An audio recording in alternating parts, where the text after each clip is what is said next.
नमस्कार, मैं हूं ज्योत्सना पाटनी। दिव्यांगजनों के लिए खबरों के इस खास बुलेटिन में आपका बहुत स्वागत है।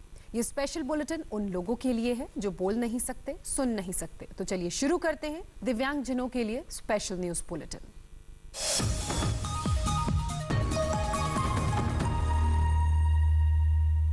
आज विशाखापट्टनम के एक केमिकल प्लांट में जहरीली गैस का रिसाव हो गया। 3 किलोमीटर के इलाके में जहरीली गैस फैल गई, जिसके बाद लोग बदहवास होकर गिरने लगे। कोई बैठे बैठे गिर पड़ा तो कोई मोटरसाइकिल चलाते चलाते। सड़कों पर बेहोश लोग पड़े नजर आए। हवा में जहरीली गैस के रिसाव की वजह से पेड़ भी सूखने लग गए। इस हादसे में कई लोगों की जान चली गई। हालात इस कदर बिगड़ गए कि नेवी को भी रेस्क्यू ऑपरेशन में लगाना पड़ा। इसके अलावा एनडीआरएफ और एसडीआरएफ की टीमें भी रेस्क्यू में लगी हैं।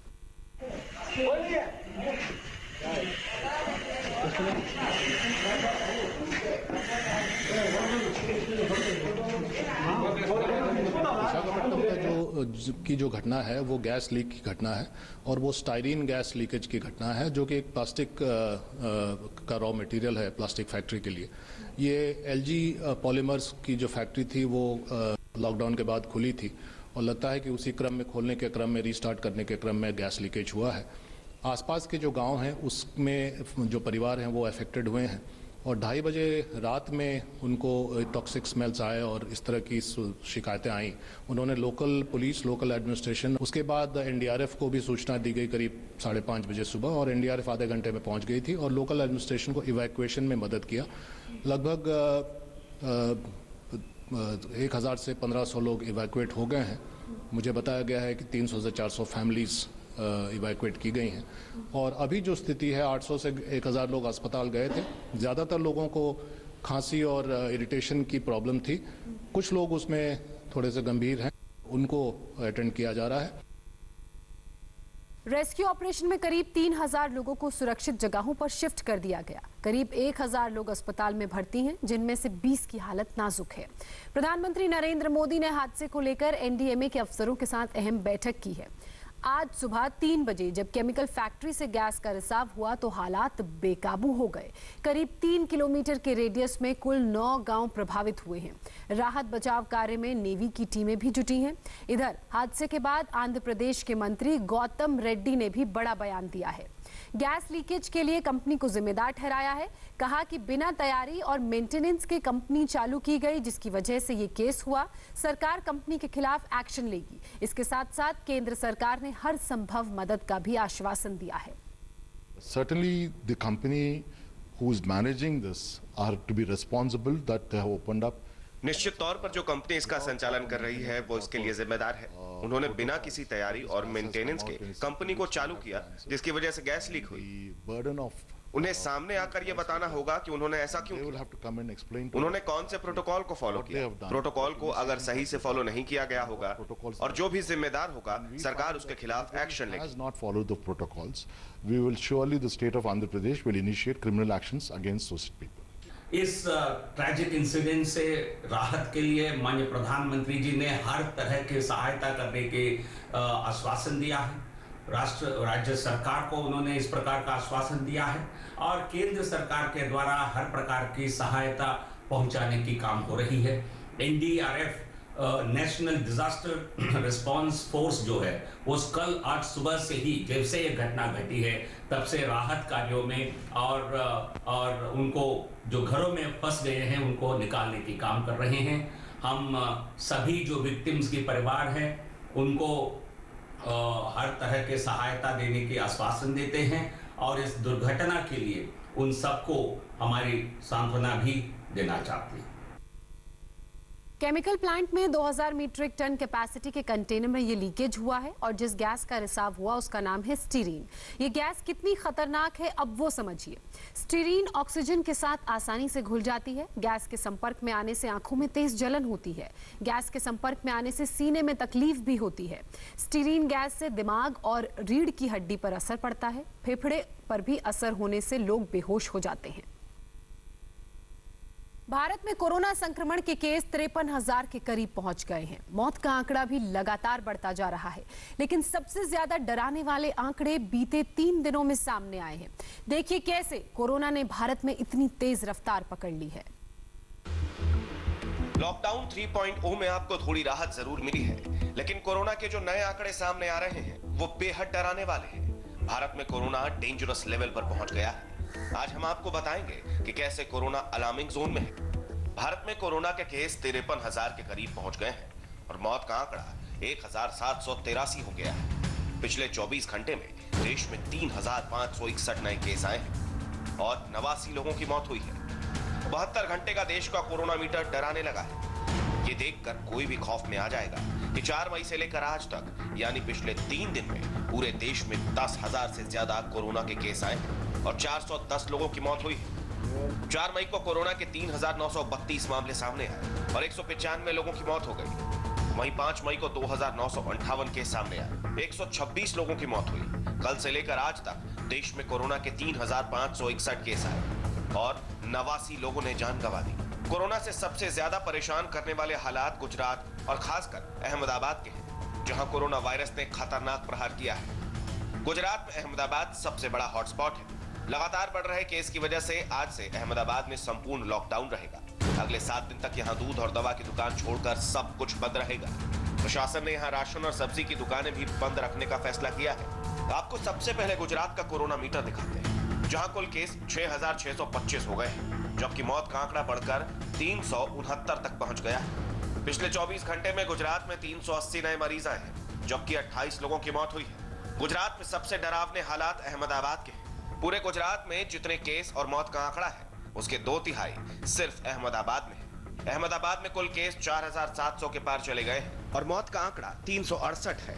पिछले 24 घंटे में अहमदाबाद में 291 नए केस हैं और 25 लोगों की मौत हुई है। लगातार बढ़ रहे केस की वजह से आज से अहमदाबाद में संपूर्ण लॉकडाउन रहेगा।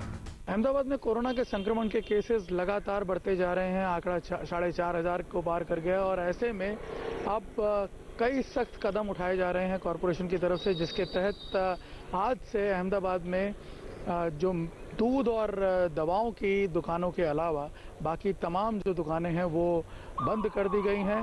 अहमदाबाद के अंदर अब अगले 7 दिन तक सब्जी की कोई दुकान खुली नहीं रहेगी, कोई प्रोविजन स्टोर खुला नहीं रहेगा। इसके अलावा जो होम डिलीवरी की जा रही है ग्रोसरी की, वो बंद कर दी गई है। तमाम जितने भी जो ऑपरेशंस थे छोटे मोटे दुकानों के, वो सभी बंद कर दिए गए हैं। इसकी सबसे बड़ी वजह ये है कि ये सभी सुपर स्प्रेडर्स की कैटेगरी में आते हैं और देखा ये गया है कि पिछले दिनों में कई एरियाज़ में सुपर स्प्रेडर्स जो हैं वो संक्रमित पाए जा रहे हैं कोरोना के वजह से। और सबसे बड़ा उसका जो नुकसान होगा वो ये कि उनकी वजह से उनके संपर्क में आने वाले कई लोग और संक्रमित हो सकते हैं। अलग अलग इलाकों में जिस तरह से केसेस बढ़ रहे हैं अहमदाबाद में, उसको देखते हुए ये स्टेप्स लिए गए हैं और 7 दिन तक ये सभी दुकानें बंद रहेंगी। सिर्फ दूध और दवा की दुकानें जो हैं वो खुली रहेंगी। इसके अलावा मैं आपको बता दूं कि अहमदाबाद में कोविड फैसिलिटी जो है, कोविड केयर फैसिलिटी, उसको बढ़ाने का डिसीजन लिया गया है। और दूसरी सबसे बड़ी बात कि जो प्राइवेट डॉक्टर्स हैं उन्हें भी कह दिया गया है कि वो इमीडिएटली अपने क्लिनिक शुरू करें, अपने ऑपरेशन शुरू करें और अगर वो ये शुरू नहीं करते हैं अगले 48 घंटे में तो उनके लाइसेंस रद्द किए जा सकते हैं। देश में अगर कोई राज्य कोरोना के सबसे डेंजर जोन में है तो वो है महाराष्ट्र। यहाँ भारत के 1/3 केस है। महाराष्ट्र में कोरोना मरीजों की तादाद आज 16,000 पार करके 16,758 हो गई।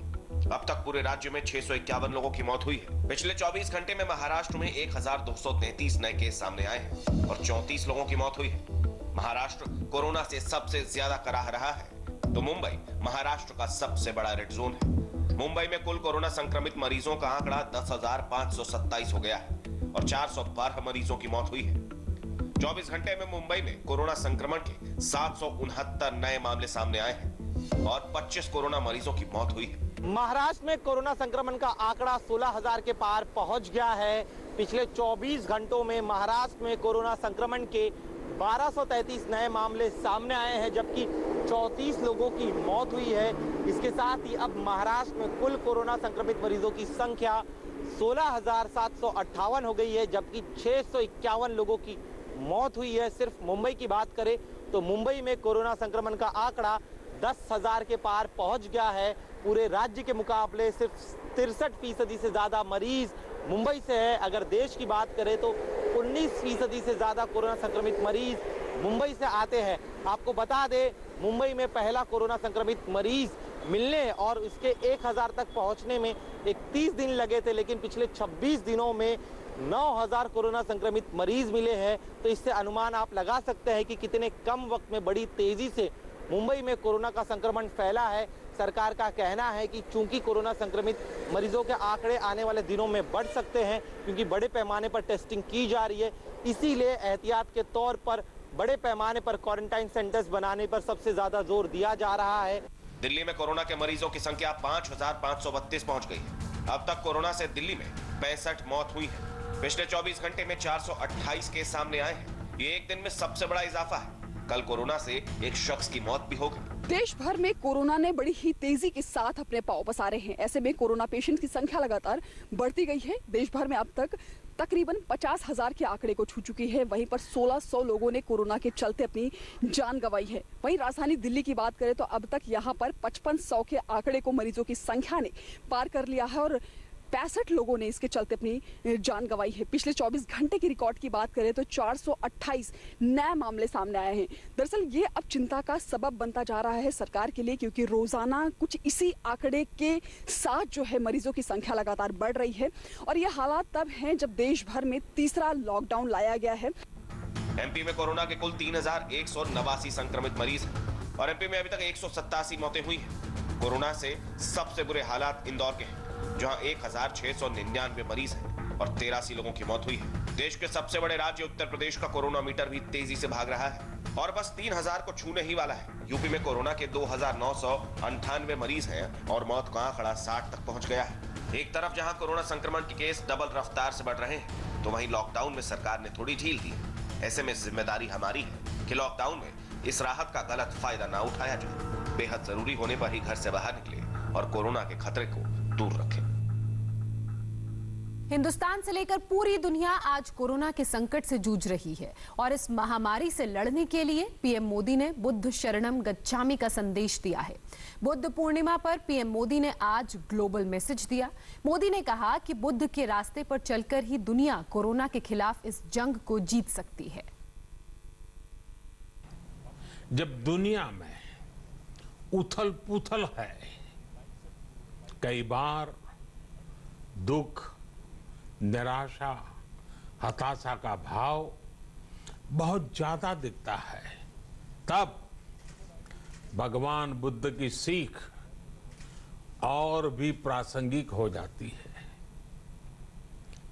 भगवान बुद्ध कहते थे कि मानव को निरंतर ये प्रयास करना चाहिए कि वो कठिन स्थितियों पर विजय प्राप्त करे, उनसे बाहर निकले। थक कर रुक जाना ये विकल्प नहीं हो सकता। आज हम सब भी एक कठिन परिस्थिति से निकलने के लिए निरंतर जुटे हुए हैं, साथ मिलकर काम कर रहे हैं। भारत निस्वार्थ भाव से, बिना किसी भेद के अपने यहां भी और पूरे विश्व में कहीं भी संकट में घिरे व्यक्ति के साथ पूरी मजबूती से खड़ा है।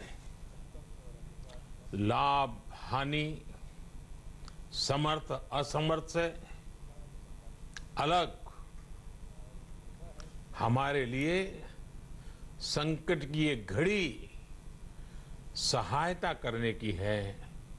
जितना संभव हो मदद का हाथ आगे बढ़ाने की है। यही कारण है कि विश्व के अनेक देशों ने भारत को इस मुश्किल समय में याद किया और भारत ने भी हर जरूरतमंद तक पहुंचने में कोई कसर नहीं छोड़ी है।